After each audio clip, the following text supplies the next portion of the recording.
అందరికీ శుభోదయం. ఈరోజు వైఎస్ఆర్సీపీ చేస్తున్నటువంటి కార్యక్రమాలు చూస్తూ ఉంటే వెనుకటికి ఎవడో దొంగ నేర్చాడంట.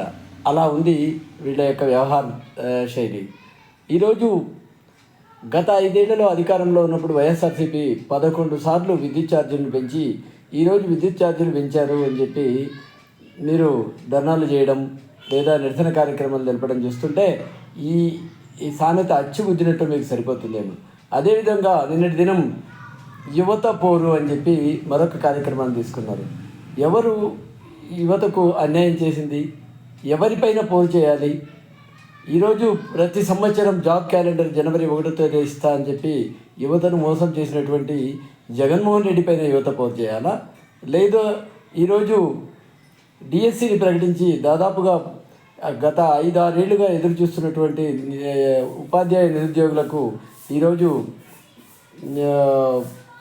డిఎస్సి నోటిఫికేషన్ ఇస్తున్నటువంటి చంద్రబాబు నాయుడు గారి పైన, కూటమి ప్రభుత్వం పైన యువత పోరు చేయాలా? అదేవిధంగా ఈరోజు రాష్ట్రాన్ని దివాలా తీయించి అప్పుల పాలు చేసి యువతకు వాలంటీర్ ఉద్యోగాల పేరుతో ఆశ చూపి ఈరోజు వాళ్ళను వీధిన పడేసి జగన్మోహన్ రెడ్డి గారి పైన యువత పోరు చేయాలా? లేదా ఈరోజు అనేక పరిశ్రమలను ఆంధ్రప్రదేశ్ రాష్ట్రానికి తీసుకువచ్చి ఈరోజు ఉపాధి కల్పిస్తున్నటువంటి కూటమి ప్రభుత్వం పైన యువత పోరు చేయాలా? ఈ విషయాన్ని యువత గ్రహించాలని, అదేవిధంగా ముఖ్యంగా వైఎస్ఆర్సీపీలో ఉన్నటువంటి యువ నాయకులు గ్రహించి ఆ యొక్క వాళ్ళ నాయకులు చెప్పే కార్యక్రమాలను అమలు చేస్తే బాగుంటుందని చెప్పి నేను కోరుకుంటున్నాను. ఈరోజు వరకు దేశానికి, ఆంధ్రప్రదేశ్ రాష్ట్రానికి రాజధాని ఏది అంటే చెప్పుకోలేనటువంటి దయనీయ పరిస్థితుల్లో గత 8 ఏళ్ల క్రితం వరకు మనం బ్రతికాం. 3 రాజధానుల పేరుతో 3 ముక్కలు ఆట ఆడుకున్నారు.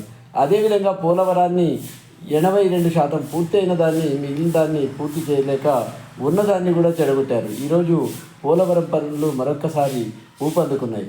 కాబట్టి యువత ఈరోజు మీరు ఆలోచించండి.